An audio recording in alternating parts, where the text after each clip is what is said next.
CITU తూర్పు గోదావరి జిల్లా 12వ మహాసభలు ఏప్రిల్ 1, 2 తేదీలో జరగనున్నాయి. స్థానిక బాలాజీ దాస్ చౌక్ సెంటర్లో ఉన్న సిఐటియు జిల్లా కార్యాలయంలో పోస్టర్ ఆవిష్కరణ నిర్వహించారు. జిల్లా మహాసభలకు అన్ని సిఐటియు అనుబంధ సంఘాల ప్రతినిధులు హాజరు కావాలని కోరారు.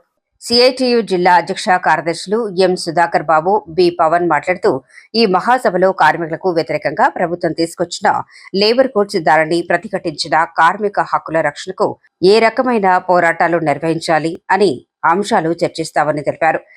కార్మిక వర్గం ఐక్యంగా హక్కుల రక్షణ ఉద్యమంలో భాగస్వామ్యం కావాలని పిలుపునిచ్చారు.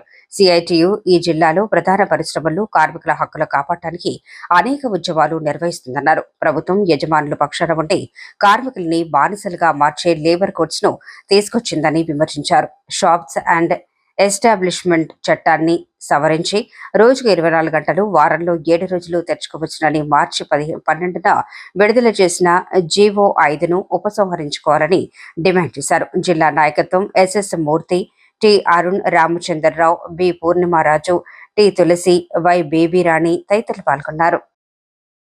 12వ తారీఖున ఆంధ్ర రాష్ట్ర ప్రభుత్వం, కూటమి ప్రభుత్వం షాప్స్ అండ్ ఎస్టాబ్లిష్మెంట్ యాక్ట్ని మారుస్తూ 24/7 సంస్థలు నడుపుకోవచ్చు అని చెప్పి ఒక జీవో నెంబర్ 5ని విడుదల చేసింది.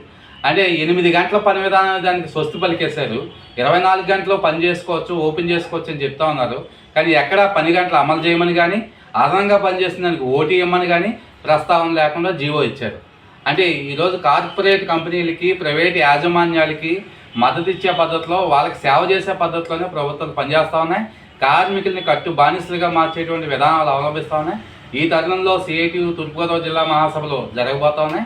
ఈ మహాసభలకి మొత్తం సిఐటియు అనుబంధ సంఘాల నుంచి ఉన్నటువంటి ఎంపిక చేసిన ప్రతినిధులు 150 మంది హాజరవుతారు. ఆ రకంగా జిల్లాలో ఉన్నటువంటి సంఘటిత, అసంఘటిత రంగాలు, కార్మికులు, పరిశ్రమ కార్మికులు, స్కీమ్ వర్కర్సు, ఇతర మున్సిపల్ ఇతర వర్కర్లు, జట్టు హమాలీస్ మొత్తం అందరూ అన్ని సంఘాలు ఈ మహాసభకు హాజరవుతూ ఉన్నాయి. అలాగే రాష్ట్ర శాఖలో ఉన్నటువంటి కాంట్రాక్ట్ అవుట్సోర్సింగ్ ఉద్యోగులు కూడా ఈ మహాసభకి వస్తారు. ప్రజలు, సిఐటియు సానుభూతి పరులు ఈ మహాసభల జయప్రదానికి సహకరించాలని చెప్పి ఈ సందర్భంగా మేము విజ్ఞప్తి చేస్తాం.